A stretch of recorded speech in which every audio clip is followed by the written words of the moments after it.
Naku ma'am, wala po akong nakitang ganung damit. At lalong wala po akong nalalabang ganun. Baka na-misplace nyo lang. Hayaan nyo, pag nakita ko sasabihan ko po kayo. Oo nga. Baka nga na-misplace ko lang sa dami ng damit ko sa cabinet. Sige, hanapin ko na lang ulit. Bagong bili ko pa naman din yun.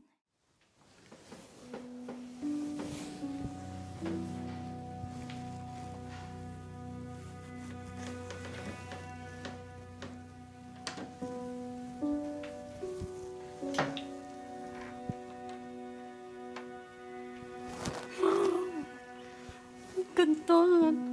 Ang daming damit ni madam.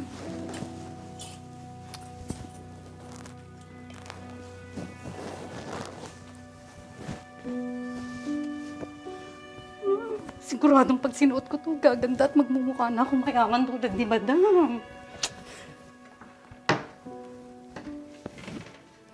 Ganda ko! Sabi ko na nga ba eh. Bagay talaga sa akin ang damit ni madam. Ay, sarap siguro maging mayaman. Yung nabibili mo kahit anong gusto mo, kahit gaano pa kamahal yun. Tulad ni madam. Akin na lang tong damit ni madam. Total sa dinami-dami ba naman ang damit niya? Hindi niya na makahalatang may nawawala, no? Saka, for sure, barya lang yung ginastos niya dito. Kaya wala lang sa kanya to, no?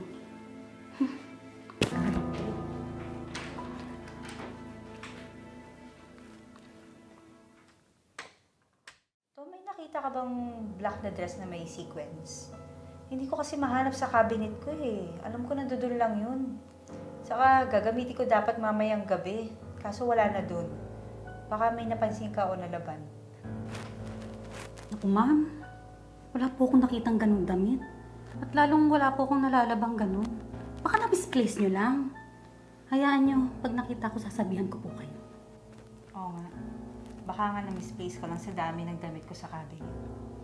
Sige, hanapin ko na lang ulit. Bagong bili ko pa naman din yun. Hindi ko pa naisuot kahit isang beses. Hayaan niyo po, ma'am. Pag nakita ko, huwag kayong mag-alala, sasabihin ko sa inyo agad. Okay, sige. Salamat, Tom.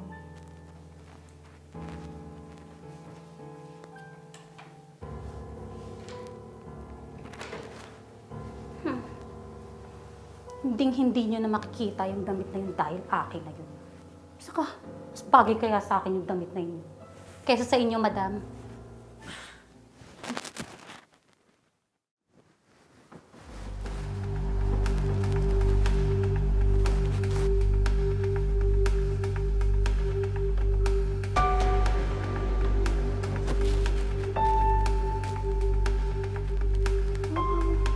Naming alahas ni madam. For sure, ang mamahal ng mga to. Siguro pag ako nagsuot nito, madam na madam din ang itsura ko. Ang ganda.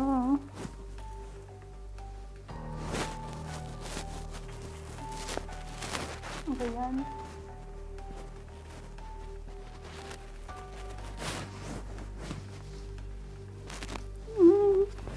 Ang ganda.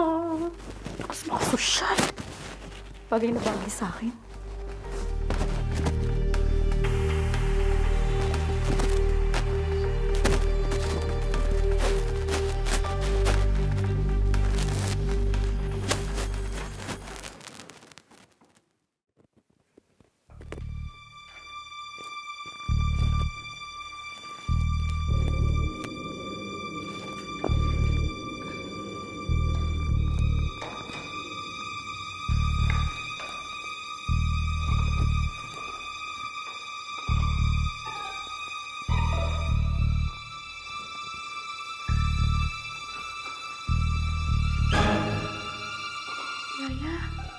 Saan ka po pupunta? Saka, bakit ganyan pa ang suot niyo? May party kasi ako pupuntahan. Kamaingay sa mama mo, ha?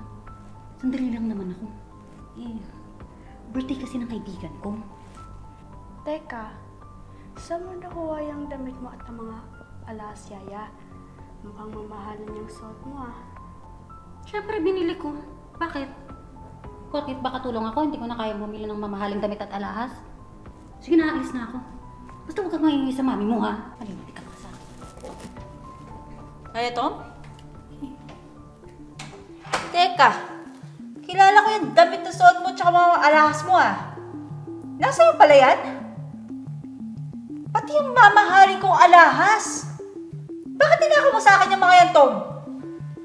Naku, ma'am. Pasensya na po kayo. Hihiramin ko lang naman po sana to eh. Babalik ko din sa inyo. Gusto ko kasing kahit minsan maranasan namang makapagsuot ng mamahaling damit at mamahaling alahas. Kasi sa totoo lang, inggit na inggit po ako sa inyo. Dahil lang dun, nagawa mo akong pagnakawan at pagsinungalingan? Alam mo ba malaking tiwala ako sa'yo, Tom? Tapos ito lang igaganti mo sa akin? Pasensya na po talaga kayo. Hindi na po mauulit. Ito po, ibabalik ko na po sa inyo itong mga hiniram ko. Kahit ibalik mo pa sa akin yung mga ninakaw mo, sa tingin mo ba, babalik pa tiwala ako sa'yo? Hindi na. Nawalan na ako ng tiwala sa'yo, Tom. Kung di ka sana gumawa ng labag sa loob ko, edi sana pwede pa kang bigyan ng chance. Ngayon din, umalis ka dito sa pamamahay ko. Dahil ayokong makasama ang isang tulad mo na makati ang kamay.